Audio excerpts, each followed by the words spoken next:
কি দেবে বাবা? অনেক ভালো। সেই স্বাদ। এত স্বাদ কেন? আজকে রান্না হবে মটন বিরিয়ানি, আর এটা আমি নাম দিছি বউ বিরিয়ানি।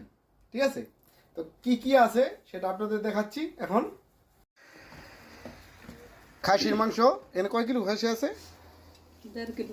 1.5 কিলো খাসি। লাল পেঁয়াজ, তেল, এটা কিসের বাটা? রসুন বাটা, আদা বাটা, কাঁচামরিচ বাটা, জিরা বাটা।